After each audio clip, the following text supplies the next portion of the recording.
All right, let's dive in. Today we're tackling one of those stories that's, well, it's everywhere. Cain and Abel, right from the book of Genesis. Yeah, it's a story that, I don't know, it just feels so timeless, you know? Totally. I mean, you've got sibling rivalry, jealousy, and then boom, murder. It's like a family drama, but with these huge questions underneath. Right, like what does it mean to really truly connect with God? And what happens when we mess that up? Okay, so basics. Cain, the farmer, Abel, the shepherd. First brothers in the world setting the stage. And they both bring offerings to God. But here's the kicker. God's into Abel's offering, but not Cain's. So, like, what's the deal? And that's what kicks off the whole story, right? That question. It's a good one, too. What makes one offering better than another? Especially when they're both, trying to connect with God. One clue, I think, is what they actually brought. Abel brought, a text says, the firstborn and fattest from his flock. So a blood sacrifice. Hold on, though. Weren't Adam and Eve vegetarians? Like, after they got kicked out of Eden, why are we suddenly sacrificing animals? Right. That's a really interesting point. It seems like even way back then, they understood that something more than just, fruit from the garden was needed to connect with God. So maybe like a deeper sense of, what was it you said? Atonement. Exactly. Atonement for sin. Well. So Abel brings the blood sacrifice and Cain brings fruit from the ground. Seems like they're both like, making an effort. They are, but there's something about the heart behind it. Hebrews 11:4, it actually says that Abel's offering was accepted because it was made by faith. So it's not just the stuff, it's the attitude. That's the key. Yeah. And with Cain, well, the text doesn't outright say what was going on in his head, but we see how things play out. Yeah, jealousy, anger, and then, well... And this isn't just like a little argument. This is the first murder ever. And it sets a precedent that you see it everywhere, right? Jealousy leads to broken relationships, messed up communities, even wars. It's a heavy thought for sure. It is. But couldn't Cain's offering have been accepted too? I mean, think about it. He cultivated the land, brought a harvest. You're right, it took work and effort. Couldn't that be, an act of faith in his ability to provide? That's a good question. And it gets at, well, what this story really wants to tell us about, our relationship with God. I'm all ears. I think Cain's offering could definitely be seen as an act of faith in a way, but the story seems to be going for a deeper kind, one that acknowledges our own limits. And our need for something bigger. Exactly. Like, think of it this way. Building a house. You can have the best materials, follow all the plans perfectly, but if the foundation is weak... The whole thing's coming down. Right. So God's like that foundation. And faith is about trusting in that. Trusting it, yeah. And acknowledging we can't do it all ourselves. But Cain, well, he didn't quite get that memo. He goes down a different path. And that's where things get really, really tragic. Yeah, he lets the resentment eat at him. Mm-hmm. And then humanity's first murder. It's devastating, not just for Cain, but for everyone, really. Makes you think about original sin, like that capacity for violence and disobedience. Has it always been part of us? Some people see the story as the turning point.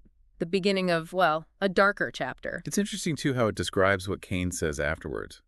God asks him, "Where is Abel, your brother?" And Cain's like, "Am I my brother's keeper?" Right. That line, it just stays with you, this deflecting responsibility, not wanting to face what he's done. Trying to put distance between himself and the consequences of his actions. Except you can't really run from that. He ends up cursed by God, wandering the earth, separated from everyone. And that separation, it's like a bigger picture of what sin does, right? Mm. Separates us from God. A wall that we build brick by brick with every bad choice. So I got to ask, is there any hope for Cain? After something like that, can you even come back from that? That's the question so many people have grappled with, And it brings us to another big theme, sacrifice. Wait, but we already talked about sacrifice. Both of them brought offerings. Yeah, but those offerings are hinting at something much bigger, something at the heart of the Christian faith, really. Okay, I'm intrigued. Remember we were talking about how blood sacrifices were seen as, a way to atone for sin? Yeah, but I'm not quite seeing how that connects to all this. Well, a lot of Christian scholars, they see Abel's sacrifice as a kind of foreshadowing. Foreshadowing what? The ultimate sacrifice. You mean? Jesus Christ. Whoa. The idea is that Abel's offering, even though it wasn't perfect, it was pointing to this bigger truth, that a perfect sacrifice is what's needed to really bridge the gap between humanity and God. So this story from Genesis, it's like a sneak peek at the New Testament. In a way, yeah. And that perfect sacrifice, it's Jesus. Right, the Lamb of God who takes away the sin of the world. Right, I've heard that before. It's powerful imagery, isn't it? Connecting back to all those lambs offered up in the Old Testament. So how is Jesus' sacrifice different, though? I mean, they both involve blood, right? That's the key difference. The Old Testament sacrifices, they were temporary. Year after year, they had to keep doing it. They couldn't truly erase sin, just sort of cover it up. But Jesus, it was a one-time thing. Exactly, like a total reset button on that whole sin problem. Okay, that makes sense. Hebrews, I think it's chapter 9, it says that Jesus entered once for all into the holy places, and not with the blood of goats or calves, but by his own blood. A permanent solution, basically. Wow, that's, it's hard to wrap your head around sometimes, you know? It is, it is. And so that better word we talked about earlier, the one spoken by Christ's blood, it's all about grace, forgiveness, and being connected to God again. Not by what we do, but just, well, as a gift. Precisely. But what about Cain? Where does he fit into all of this? You know, his story isn't just about messing up. It's about the possibility of, well, of redemption. Even after all that. That's the big question. The Bible doesn't come right out and tell us what happens to him in the end, but it points to a bigger truth. That God's grace, it's there for everyone who turns back to him, even after they've messed up big time. So there's hope for Cain. That's the question, isn't it? It's a pretty amazing thought. All this from a story that's thousands of years old. They're like, well, that just shows you how timeless these ideas really are, you know? Yeah. Jealousy, ambition, the search for meaning. We are still dealing with that stuff today. Absolutely. And in a world that feels, I don't know, so divided sometimes, I think this story reminds us about, well, about connection. Connection, yeah. To God, to each other. That line from Cain, "Am I my brother's keeper?" Yeah. It's not just him dodging responsibility. It's like, well, he's forgotten that we're all tied together. And when we forget that, it leads to all sorts of trouble. Isolation, fear, and then, well, you see what happens. But it doesn't end there, does it? There's that hope you were talking about. Right. And it all goes back to, sacrifice. Abel's blood cried out for justice, but Christ's blood, it's saying something totally different. Forgiveness, reconciliation, love that's bigger than anything we can imagine. Wow, that's pretty powerful stuff. It is. But how do we actually, live that out today? We're not wandering around cursed by God. At least I hope not. Maybe not literally, no. But, we all have a little bit of Cain in us, right? Those moments of jealousy, resentment, wanting what other people have. Yeah, I can definitely relate to that. So what's the answer? How do we fight those Cain-like tendencies, I guess you could call them? First, I think we have to see them in ourselves. Yeah. Admit that they're there. And then we have to choose a different path. Forgiveness, compassion, looking for the good in other people, even when it's hard. So it's about remembering we're not alone in this, Yes. right? That there's a God who loves us no matter what. And, well, other people who are on this journey, too. We need each other, that's for sure. This deep dive has really got me thinking. Cain and Abel might be an ancient story, but it's still speaking to us today, isn't it? It really is. It makes you look inside yourself and, look for something bigger. Yeah, it really does. Yeah. It does. It really is about recognizing, that we need God, that we can't build a life worth living all on our own. So it's not just about working hard and doing our best. It's about, recognizing that even our best, it falls short. We need God's grace to, to really thrive. Like, what was that analogy you were using earlier? Oh, right. The house. Imagine you're building a house. You can gather the best materials. You can, follow the blueprints perfectly. But without a strong foundation. The whole thing's going to crumble. Okay, I see where you're going with this. So God is like that foundation. Exactly. And faith. It's about trusting that foundation, admitting that, we can't do it alone. So Cain, it's like he totally missed that. He just gets angrier and angrier, and then... And then he makes a choice with just, devastating consequences. Yeah, the first murder. It's a turning point, for sure. It really is. And it raises all these questions about, about human nature, our relationship with God. Like some people say, this is where the idea of original sin comes from. Right. That from the very beginning, we've had this capacity for violence, for disobedience.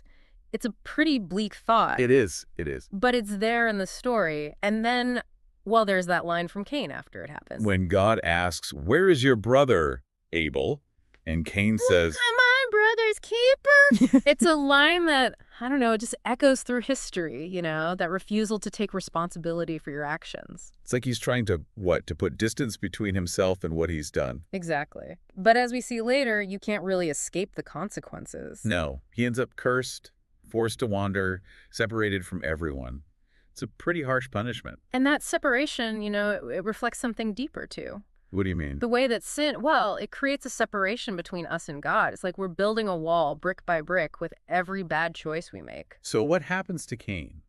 Is there any coming back from something like that? It's a question that's haunted people for centuries. And it leads us to another important theme in the story, sacrifice. Wait, but we already talked about sacrifice. They both brought offerings. You're right.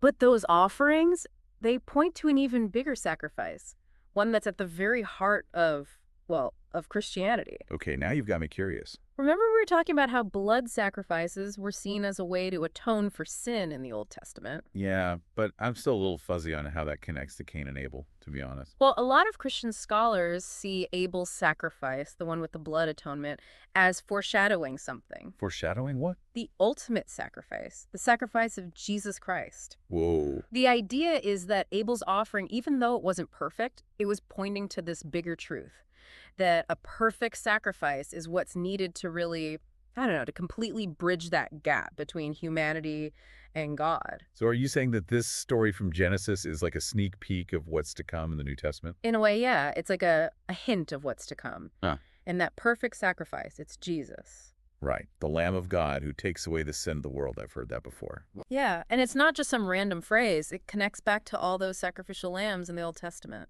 So what makes Jesus' sacrifice different? I mean, both involved blood, right? That's a great question, and the key difference is this. The Old Testament sacrifices, they were temporary. They had to keep doing them year after year.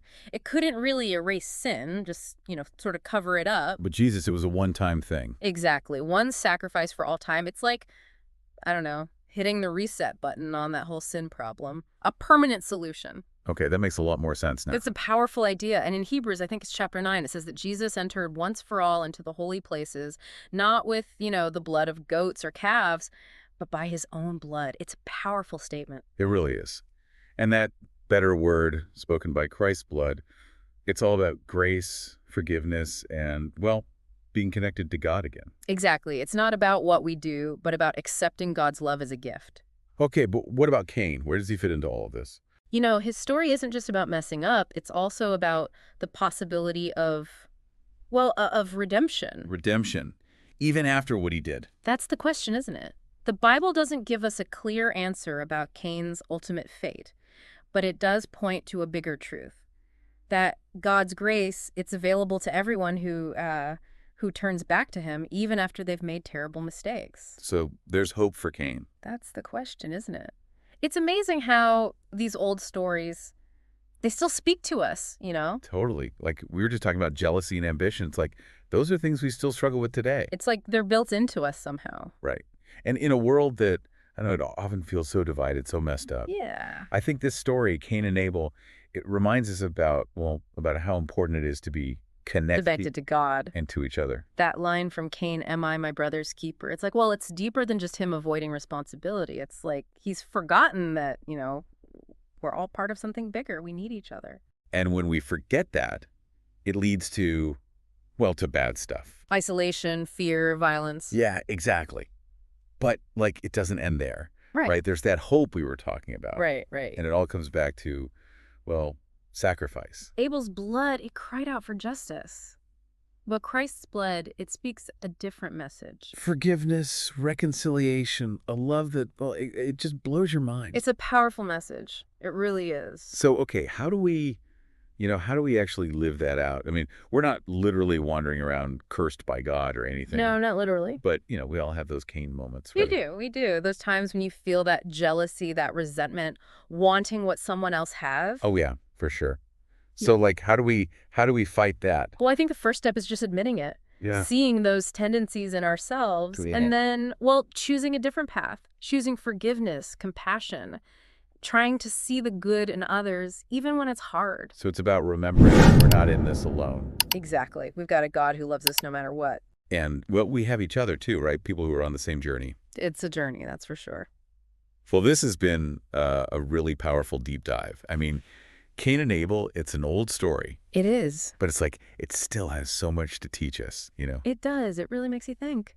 Thanks for joining us on this deep dive, everyone. We'll see you next time for another exploration into, well, into the mysteries and wonders of the world around us.